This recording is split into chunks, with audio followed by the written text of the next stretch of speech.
Halo semuanya, selamat sore. Perkenalkan nama saya Daria Dio. Nah, ini adalah jawaban dari ujian akhir semester dari mata kuliah akuntansi. Nah, soal yang pertama yaitu saya memilih menjawab soal nomor 1 dan juga 5. Yang nomor 1, jika suatu coba saudara analisis ketika perusahaan memutuskan menggunakan metode perpetual dalam pencatatan laporan keuangan akuntansinya, apakah perusahaan perlu melakukan perhitungan fisik di gudang pada saat akan menyajikan laporan di akhir periode dan mengapa? Nah, jika suatu perusahaan memilih untuk mencatat laporan keuangan, maka tidak perlu dilakukan perhitungan fisik di gudang pada saat penyampaian laporan pada akhir suatu periode. Hal ini karena metode perpetual selalu memperbaharui persediaan pada setiap transaksi pembelian atau penjualan, sehingga persediaan akan selalu tercatat secara akurat. Nah, yang nomor 5, apabila Anda memiliki perusahaan dagang yang bergerak pada jual beli peralatan dan perlengkapan alat tulis kantor, pencatatan metode perpetual atau periodik yang akan Anda gunakan dalam menyajikan laporan keuangan akuntansinya dan mengapa. Nah, jika bergerak di bidang peralatan dan perlengkapan kantor, saya akan menggunakan metode perpetual dalam pencatatan akuntansinya. Karena metode perpetual ini mencatat setiap transaksi pembelian dan penjualan barang dagangan secara langsung dalam akun persediaan yang terjadi. Nah, metode ini dapat melihat jumlah persediaan barang yang tersisa melalui pencatatan tersebut. Kemudian, soal bagian 2 yaitu membuat jurnal umum dari transaksi-transaksi yang sudah diberikan. Yang pertama yaitu pada tanggal 1 Desember, Toko Bangunan Wiguna menjual besi kepada Toko Bangunan Umar dengan termin kredit 2/10 N/30, FOB Destination Point senilai 50, HPP barang yang dijual senilai 15, dicatat dengan metode perpetual. Nah, karena menggunakan termin kredit, maka masuklah yang pertama yaitu piutang dagang. Piutang dagang muncul karena dengan kredit senilai 50 dan penjualannya bertambah di sebelah kredit senilai 50. Kemudian HPP barang yang dijual. HPP barang yang dijual senilai 15. Nah, HPP-nya dicatat sebesar 15. Kemudian persediaan barang dagangnya berkurang di sebelah kredit karena dilakukan penjualan sebesar 15. Kemudian yang kedua, pertanggal 2 Desember 2019 membayar ongkos kirim penjualan tanggal 1 Desember senilai 2, dicatat dengan metode periodik. Nah, kemudian jawabannya yaitu biaya angkut pengiriman sebesar 2 di kolom debit. Karena untuk membayar ongkos kirim maka juga akan menyebabkan kasnya berkurang di sebelah kredit. Kemudian yang ketiga, pada tanggal 3 Desember, Toko Wiguna membeli 12 sak semen kepada Toko Bangunan Ardi dengan termin kredit 10/10 N/30 FOB Destination Point sebesar 12, dicatat dengan menggunakan metode periodik. Nah, karena dilakukan karena Toko Bangunan Wiguna membeli 12 sak semen kepada Toko Bangunan Ardi, maka masuklah akun pembelian sebesar 12. Dan karena menggunakan termin kredit, maka masuklah akun utang dagang sebesar 12 di kredit. Kemudian yang keempat yaitu meretur 12 sak semen kepada Toko Bangunan Ardi karena semennya beku, dicatat dengan menggunakan metode perpetual. Nah, yang keempat, maka masuklah karena meretur, maka akun yang masuk adalah utang dagang. Kemudian persediaan barang dagangnya juga akan berkurang di sebelah kredit dengan jumlah yang disediakan pada soal yaitu 2 dengan senilai 2. Kemudian yang kelima yaitu melunasi pembelian semen tanggal 3 Desember dengan metode perpetual. Nah, tanggal 5 Desember ini melunasi pembelian pada tanggal 3 Desember membeli 12 sak semen kepada toko bangunan Ardi dengan termin kredit 10/10 N/30. Nah, maka masuklah yaitu pertama yaitu akun utang dagang sebesar 10, kemudian persediaannya sebesar 1 dan kasnya sebesar 9. Nah, mengapa persediaannya 1? Karena masih masuk pada diskon yang telah diberikan. Nah, kemudian yang keenam, menerima pelunasan dari toko bangunan Umar atas transaksi tanggal 1 Desember dengan metode perpetual. Karena menerima pelunasan, maka maka bertambahlah kas sebesar 49. Nah, kemudian ada diskon penjualan sebesar 1. Mengapa diskonnya 1? Karena uh, masih terdapat karena terdapat 2 diskon sebesar 2%. Nah, 2% dari 50 adalah 1. Kemudian piutang dagangnya dijumlahkan saja yaitu 49 tambah 1 yaitu 50. Nah, kemudian setelah itu dijumlahkan kredit dengan kredit dan debit dengan debit hasilnya sama yaitu Rp141. Kemudian membuat buku besar. Nah, buku besar ini hanya terdapat 3 kali transaksi yaitu pada tanggal 2, 5, dan juga 6. Nah, pada tanggal 2 terdapat di kredit yaitu sebesar 2. Kemudian tanggal 5 kasnya di kredit juga sebesar 9. Maka kredit ketemu kredit hasilnya ditambah itu 2 ditambah 9 hasil 11. Nah, kemudian pada tanggal 6 ini kasnya ada pada kolom debit sebesar 49. Nah, karena debit bertemu dengan kredit berlawanan artinya dikurangi yaitu 49 dikurangi 11 artinya hasilnya yaitu 38. Nah, kemudian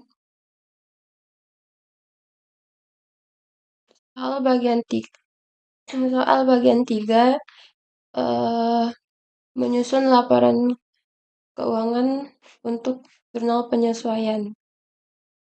Nah, yang pertama membayar gaji setiap bulannya tanggal 26 tiap bulan Desember ini toko tetap buka selama tanggal 27 sampai 31 Desember. Gaji karyawan 2 per hari. Karyawan yang masuk kerja terdiri atas 5 orang staf penjualan dan 5 orang staf administrasi. Nah, maka beban gaji administrasinya 50, utang gajinya 50, beban gaji penjualannya 50, dan utang gajinya 50.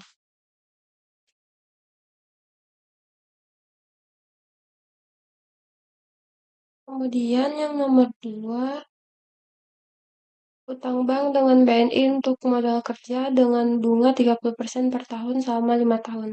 Pinjaman cair pada tanggal 1 Mei 2019. Cicilan pokok dan bunga dibayar setahun sekali. Cicilan pertama jatuh tempo tanggal 1 Mei 2020. Nah, kemudian akun yang dicatat adalah beban bunga sebesar 6 dan utangnya juga sebesar 6.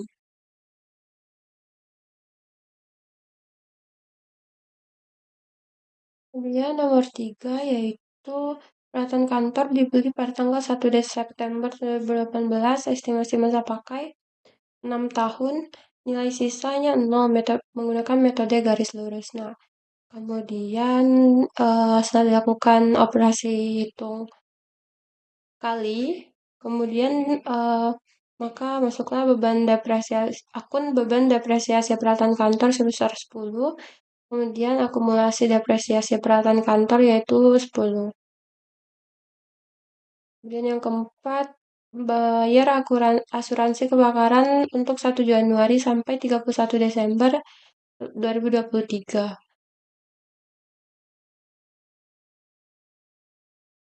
Maka beban asuransinya sebesar 10 dan asuransi dibayar di mukanya juga 10. Kemudian yang kelima, perhitungan fisik Perlengkapan 31 Desember 2019 saldo akhir sebesar 25. Nah, maka masuklah beban perlengkapan dan juga perlengkapan sebesar 15.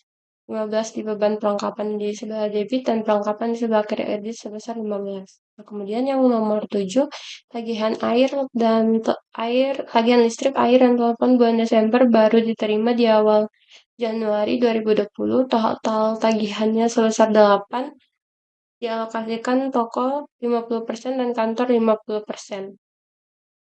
Nah, dilakukanlah hitung kali, kemudian hasilnya yaitu beban air telepon toko yaitu 4, beban telepon kantor yaitu 4, maka beban yang masih harus dibayar berjumlah 8. Kemudian yang ke-8, perhitungan fisik di gudang persediaan akhir tanggal 31 Desember sebesar 180. Tambahan informasi untuk metode periodik. Nah, karena ini metode perpetual, maka ini yang dipakai yaitu 180. Kemudian setelah dilakukan operasi hitung, maka harga pokok penjualannya sebesar 50 dan persediaan barang dagangnya sebesar 50 di kredit. Kemudian untuk jurnal penyesuaian pada metode periodik ini sebenarnya tidak berbeda, tidak jauh berbeda dengan yang metode perpetual karena yang membedakannya hanya ada pada transaksi yang ke-8. Nah, bisa dilihat di sini transaksi yang pertama sampai dengan transaksi yang ke-7 ini hasilnya sama dengan yang di metode perpetual. Nah, kemudian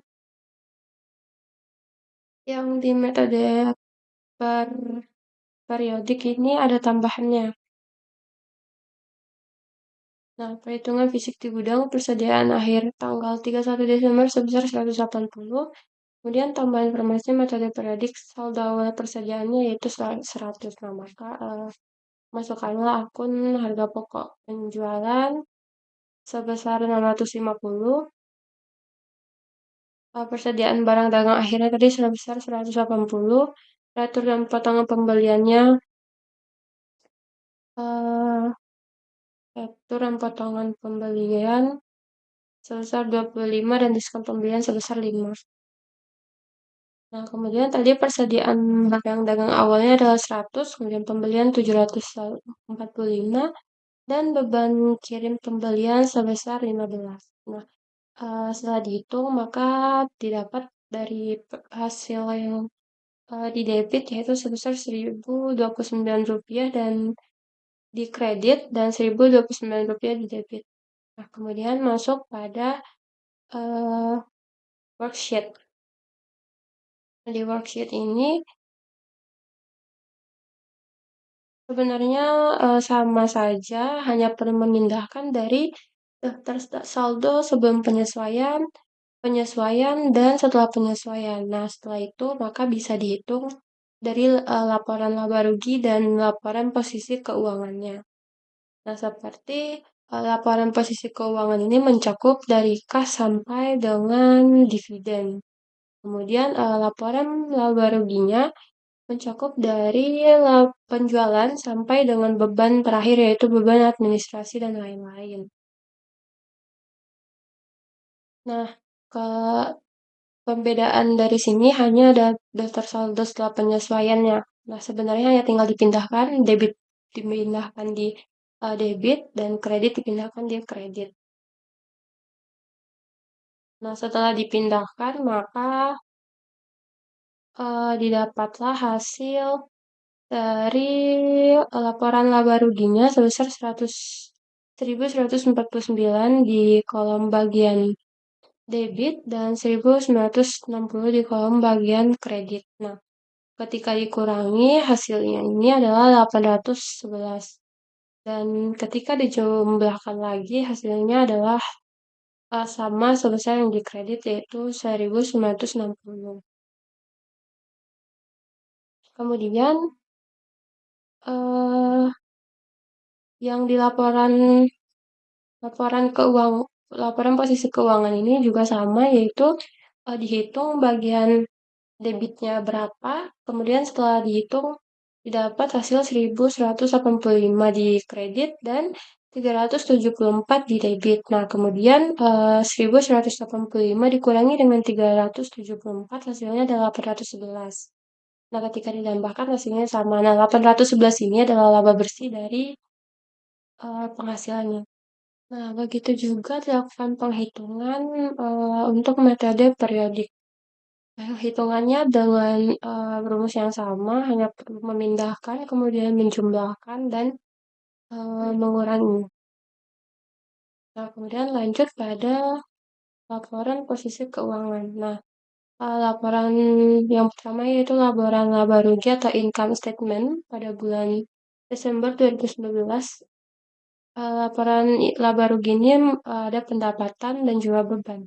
Nah, pendapatan ini terdapat akun penjualan sebesar 1.960. Nah, didapat dari ini.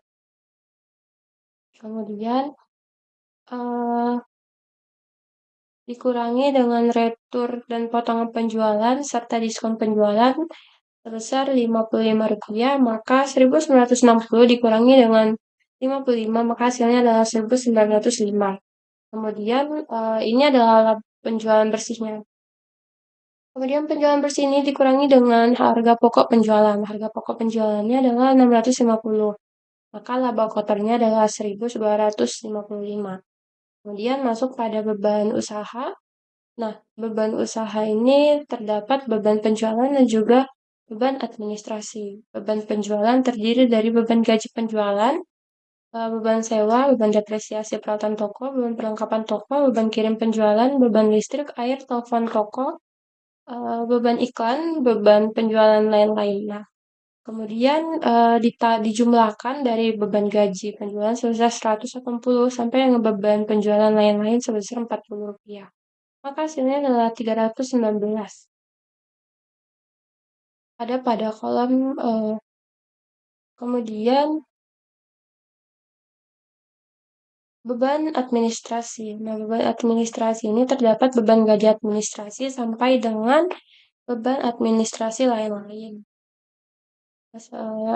Kemudian sama dengan yang tadi, dijumlahkan dari beban gaji administrasi sebesar Rp80 sampai dengan beban administrasi lain-lain sebesar Rp5, hasilnya adalah Rp125.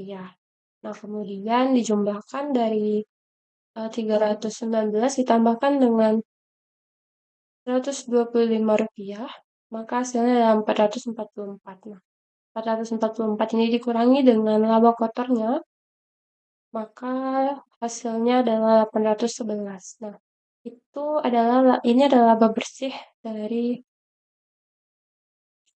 eh, laporan laba ruginya. Kemudian perubahan ekuitas.